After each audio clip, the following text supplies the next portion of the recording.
നമസ്കാരം. റാഫ്റ്റർ ഫുട്ബോളിലേക്ക് അവർക്കും സ്വാഗതം. ഇംഗ്ലണ്ടിന്റെ സൂപ്പർ താരം ജൂഡ് ബെല്ലിംഗാമിനെതിരെ യുഎഫയുടെ നടപടി വന്നിരിക്കുന്നു. വിലക്കും പിഴയുമാണ് അദ്ദേഹത്തിനെതിരെ ചുമത്തിയിരിക്കുന്നത്. ഒരു മത്സരത്തിലെ വിലക്കാണ്, പക്ഷെ അത് സസ്പെൻഡഡ് ബാനാണ്. 30,000 യൂറോയുടെ ഫൈനും ഇട്ടിരിക്കുന്നു. ഇതിലേക്ക് നയിച്ച സംഭവ വികാസങ്ങൾ എല്ലാവർക്കും ഓർമ്മയുണ്ടാകും.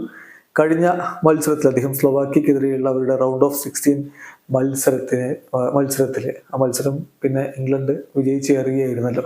ആ കളിയിൽ തൻ്റെ പ്രൈവറ്റ് പാർട്ട് ഇഴാബെയ്യുന്ന രൂപത്തിൽ ഒരു അശ്ലീല ആംഗ്യം സ്ലോവാക്യയുടെ ബെഞ്ചിന് നേരെ ജൂഡ് ബെല്ലിംഗാം കാണിച്ചിരുന്നു. അന്ന് തന്നെ അത് വലിയ വിവാദമായിരുന്നു. അന്ന് ബെല്ലിംഗാം പറഞ്ഞത് എൻ്റെ സുഹൃത്തുക്കൾ അവിടെ ബെഞ്ചിലുണ്ട്, അവരോട് കാണിച്ചതാണ് എന്നാണ്.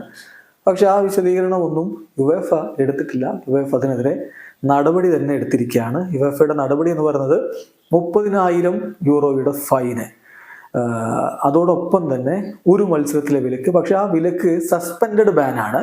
ഇപ്പോൾ അത് എഫക്റ്റീവായി വരില്ല.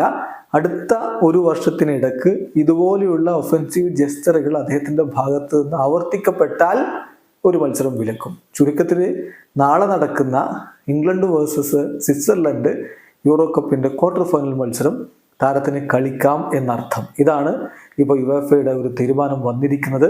ഏതായാലും യുവേഫയുടെ ആ ഒരു basic rules of decent conduct അത് ബ്രീച്ച് ചെയ്തു എന്ന് പറഞ്ഞുകൊണ്ടാണ് നടപടി വന്നിരിക്കുന്നത്. തൽക്കാലത്തേക്ക് ഫൈൻ അടച്ച് രക്ഷപ്പെടാം. പക്ഷേ ഇതിനി ആവർത്തിക്കുകയാണെങ്കിൽ, അടുത്തൊരു കൊല്ലത്തിനിടയ്ക്ക് ഇത് ആവർത്തിക്കുകയാണെങ്കിൽ അദ്ദേഹത്തിന് വിലക്ക് വരും. ഏതായാലും നാളെ ഇംഗ്ലണ്ട് സ്വിറ്റ്സർലൻഡിനെതിരെ കളിക്കുമ്പോൾ ബെല്ലിംഗാമിന് കളിക്കളത്തിലേക്ക് ഇറങ്ങുന്നതിന് തടസ്സമൊന്നുമില്ല. നാളെ രാത്രി ഇന്ത്യൻ സമയം 9:30 ക്വാർട്ടർ ഫൈനലിൽ ഇംഗ്ലണ്ടും സ്വിറ്റ്സർലൻഡും തമ്മിൽ ഏറ്റുമുട്ടുന്നു. വീഡിയോ അവസാനിക്കുന്നു. ഫുട്ബോൾ ലോകത്തെ കൂടുതൽ വിശേഷങ്ങളുമായി റാഫ്റ്റർ എത്താം.